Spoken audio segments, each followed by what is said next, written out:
Assalamualaikum warahmatullahi wabarakatuh.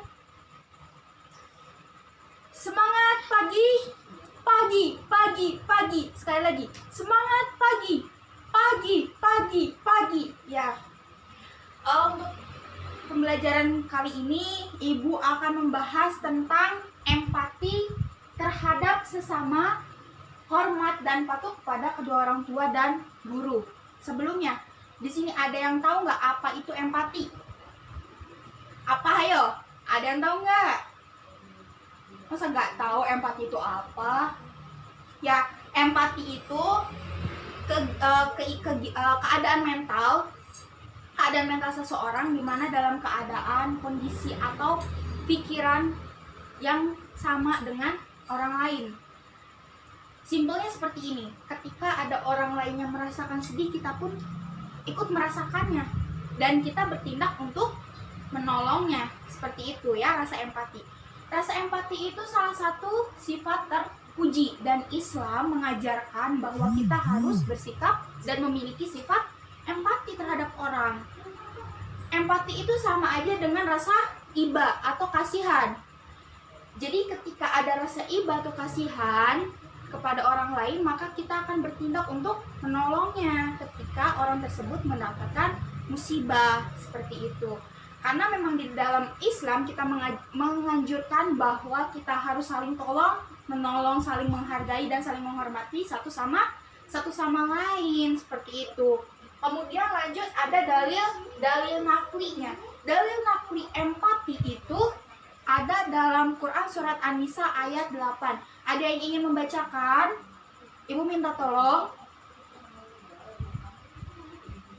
Jadi di mana arti dari Quran surat An-Nisa ayat 8 itu, apabila sewaktu pembagian itu hadir beberapa kerabat, anak-anak yatim, dan orang-orang miskin, maka berilah mereka dari harta itu sekadarnya dan ucapkanlah kepada mereka perkataannya baik. Jadi maksud dari ayat ini adalah bahwa apabila ada kerabat, anak-anak yatim maupun orang miskin di sekitar kita ketika kita sedang membagikan warisan, maka mereka dibagi atau diberi sekedarnya, ya, sekedarnya untuk tali kasih atau silaturahmi seperti itu. Kepedulian terhadap sesama itu harus ditumbuhkan dalam diri kita. Kemudian ada bentuk sikap empati. Apa sih bentuk atau ciri dari sikap empati itu? Yang pertama, kita memiliki rasa kepekaan yang tinggi atau kesensitifan yang tinggi. Apa sih maksudnya? Jadi kita dapat merasakan apa yang orang lain rasakan. Ketika ada teman kita di kelas yang biasanya ceria kemudian murung, otomatis kita sebagai teman harus menanyakan mengapa, ada apa. Barangkali teman kita itu membutuhkan teman curhat. Pasti dia memiliki masalah seperti itu.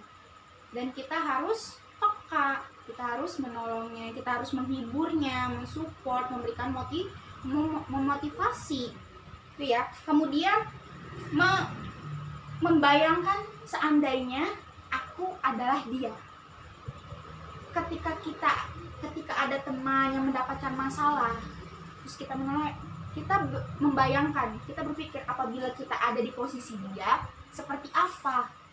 Apakah kita sama? Apakah kita tetap tegar? Apakah kita tetap sabar seperti dia? Ataukah malah sebaliknya? Maka dari itu kita harus memiliki kepekaan yang tinggi terhadap orang lain. Kemudian berlatih mengorbankan diri sendiri. Berarti mengorbankan diri sendiri. Contoh kecilnya seperti ini. Kita pulang dari sekolah, uang saku kita tinggal sisa 3.000. Kita pulang menggunakan angkutan umum. Namun di jalan kita menemukan ada anak yang kelaparan. Apa yang kita lakukan? Apakah kita hanya membiarkannya? Karena dia lebih membutuhkan, maka uang 3.000 itu kita belikan makanan untuk karena lebih membutuhkan. Seperti itu, lebih mengorbankan diri sendiri. Kemudian membahagiakan orang lain. Membahagiakan orang lain cukup untuk menolongnya saja, orang yang ditolong akan merasa bahagia, merasa oh berarti saya masih ada yang peduli. Seperti itu ya. Jadi harus menerapkan rasa empati dan menjalankannya. Kemudian ada cara berbakti kepada orang tua dan guru.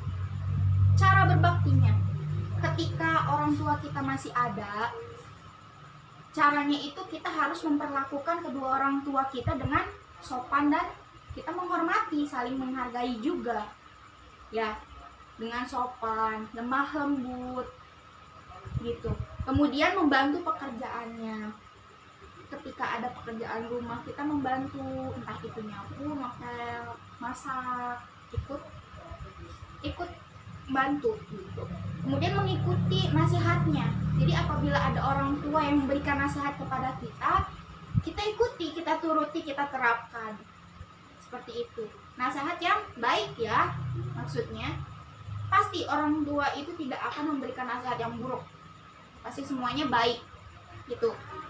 Kemudian jika orang tua kita sudah tiada atau sudah meninggal, maka kita beri hadiah kedua orang tua kita berupa doa. Setiap selesai sholat kita memanjatkan doa kepada Allah, melapangkan kubur kedua orang tua kita, menghapuskan dosa-dosa kedua orang tua kita. Kemudian melaksanakan nasihatnya. Jadi ketika orang tua kita dulu masih hidup memberikan nasihat kepada kita, ya itulah kita harus menjalankan nasihatnya ya. Kemudian menyambung dan melanjutkan silaturahim yang terdahulu sudah dilakukan oleh kedua orang tua kita. Bukan hanya sekadar ke ibu, ke bibi, ke paman, ke nenek, tapi ke teman-teman orang tua kita pun kita perlu untuk bersilaturahmi ya. Kemudian menjaga nama baik orang tua. Menjaga nama baik orang tua yaitu tidak menyebarkan aib kedua orang tua kita kepada orang lain, cukup kita yang mengetahui itu. Mengapa sih kita harus berbakti kepada kedua orang tua? Ada jasa-jasa orang tua yang tidak bisa kita balas dengan apapun. Yang pertama, ibu mengandung selama 9 bulan dengan penuh susah payah, kemudian melahirkan dengan mempertaruhkan nyawanya kan. Kemudian ibu menyusui selama 2 tahun dengan penuh kasih sayang dan terjaga malam hari karena memenuhi kebutuhan anaknya, memenuhi kebutuhan kita, yaitu minta susu kan gitu.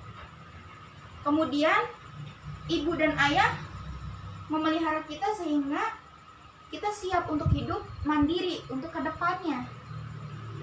Kita sekarang ada di tingkat sekolah menengah pertama atau SMP, dan rata-rata di remaja ini emosionalnya itu tidak terkontrol atau sedang mencari jati diri.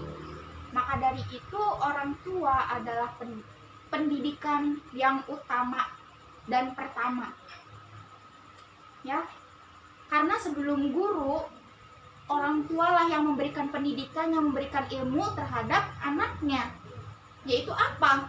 Memberitahu sifat-sifat terpuji seperti sopan santun, tata krama. Itu merupakan suatu pendidikan, itu merupakan suatu ilmu untuk kita terapkan dalam kehidupan sehari-hari. Makan menggunakan tangan kanan kan, seperti itu. Kemudian ayah dan ibu memberikan kasih sayang dengan ikhlas tanpa meminta balasan itu. Dan ayah dan ibu bekerja keras untuk memenuhi keperluan keluarga, mencari uang, banting tulang. Untuk apa? Untuk kita bisa hidup dengan damai, dengan tenang, dengan enak. Nah, jadi makanya jangan sekali-kali kalian durhaka terhadap orang tua. Jangan bikin orang tua kalian nangis. Tuh. Kemudian ada cara menghormati guru. Bagaimana sih cara menghormati guru? Yang pastinya ketika kita bertemu guru di jalan atau di manapun, kita memberikan salam. Ya otomatis salaman gitu kan. Menyapa. Jangan seolah-olah tidak kenal. Ketemu nyelonong weh. Ya nggak gitu dong. Terus berkatalah ya lemah lembut dan sopan, dengan ramah. Jangan kasar, nggak boleh. Masa terhadap orang tua, terhadap yang lebih tua seperti itu, gitu kan? Itu tidak baik. Kemudian ketika guru sedang menerangkan pelajaran di kelas, kita sebagai murid, kita sebagai siswa, ya otomatis harus menyimak pelajaran yang sedang berlangsung. Jangan ngobrol, ya Ardi ya, jangan ngobrol seperti itu, jangan ngobrol sendiri. Tuh. Kemudian tidak meledek guru, itu tidak boleh dilakukan, dan mengikuti nasihatnya. Ya, guru pasti akan memberikan nasihat kepada murid-muridnya, kepada anak-anaknya dengan nasihat yang baik. Maka dari itu kita sebagai siswa, karena guru adalah orang tua kedua kita di sekolah, maka kita harus mengikuti nasihat-nasihatnya. Dan nasihat yang dilontarkan oleh para guru adalah nasihat yang baik. Sampai di sini ada yang ingin ditanyakan? Kalau misalkan tidak ada, mungkin cukup sekian pembelajaran hari ini. Kurang lebihnya mohon maaf. Wallahul muwaffiq ila aqwamit thoriq. Wassalamualaikum warahmatullahi wabarakatuh.